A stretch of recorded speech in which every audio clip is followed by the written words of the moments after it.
Well, good evening and welcome back. Today is Tuesday. We only have 2 days to go and this legislative session is over. Let's jump right into it. Today was broken up over in the House into 3 sessions. We had the morning, afternoon, and evening. So let's try to tackle each one of those individually in that order. So the first was this morning session. We heard 14 bills. I've never heard the speaker talk more quietly, more slowly. The ding, ding, ding bill that they like to play during the voting was going incessantly. So a lot of stalling was going on this morning. And this morning was very strange because they got up there at 9:13 like they wanted to, started around 9:30, and got out at about 11:30 instead of noon like we were expecting. Anyways, they had 14 bills. 3 of those bills were circled, so really only about 11. 3 opposed, but nothing with more than 10 votes. And so that in of itself was a little bit interesting. Again, mistake there. I looked at my notes. It was at 11, not 11:30 that they stopped. The one that came up today that was a little interesting, it only got 1 vote this morning, but I had to touch on it, was SB 73. And this is the Reading Assessment Expansion Amendment. And this was that currently kindergarten first, second, all of this have this particular reading test in it, but nothing has existed in 4th, 5th, or 6th. It's not intrusive. It only takes 2 to 3 minutes to give. Well, let me look at it this way. If we continue to expand tests, right, just look at it one way. Well, what about if there was a legislation that was slowly eroding at our First Amendment or Second Amendment rights? Would you still support it? Would you still support that slow but monotonous march forward to just testing our kids to death? Every legislator up there says over and over, we don't like the test, let's get rid of them, it's too much, but then they vote for these things. And again, we don't want more government control, we want more parental control and local control. This afternoon we had 16 bills. We finally had a few that were contested. Out of the 16, 11 of them were to concur with the Senate, which takes seconds to do.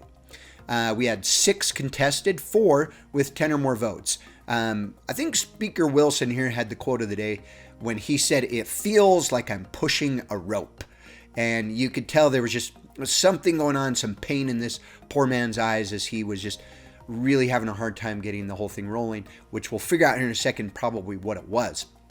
HB 99 was one of those bills that was opposed, 43 to 27, still passed. This was the enhanced kindergarten amendments. We saw this before. Senate said, don't like that $16 million note, passed it back to the House with $8 million. Everybody that was opposed before was still opposed. HB 114 was early learning, training, and assessment amendments.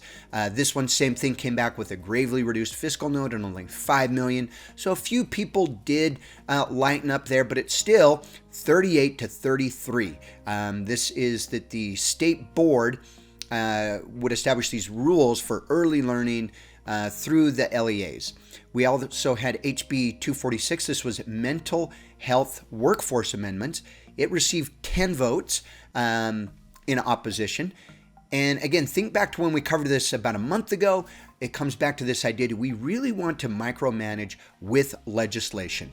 So if already 90% of the employment of the government employees are staying after they get done with their training, then why invest the $1.6 million? We also had HB 83. This was voter registration information amendments. 22 people opposed this. This is where the public representative is, hold on to your bootstraps and your shoelaces here. Public representatives will be at the same as general citizens for protecting private info, where currently they have the ability to not list a variety of information about them. This bill, now you have to know their name, their birth year, not date. You also have to know their address and that they did at least vote for voter records. We then started to saunter, word of the day, that is recess or just take a break. So everybody went to dinner. They were going to be back at 6:40. About 7 o'clock we got going again.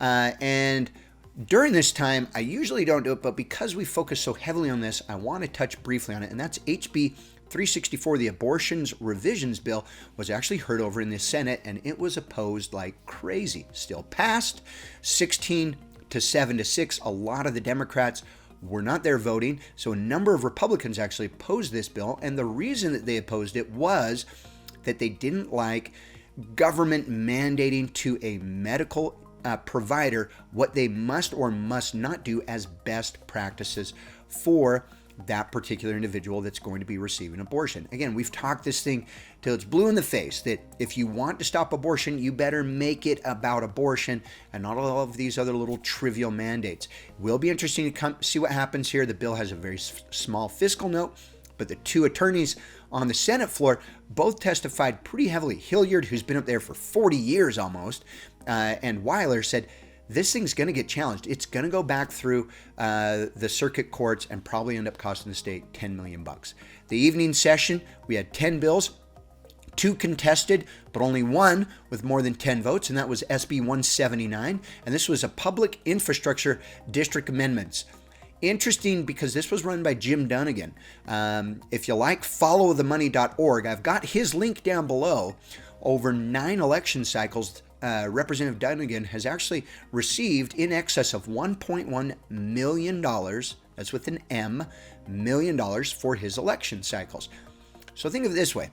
Who's paying him and why? And what does this bill have to do with what Representative Dunnigan does for a living in Taylorsville? He's an insurance agency owner. But if you look carefully at the individuals who are supporting this person with their pocketbook, you may be surprised. So check that link below.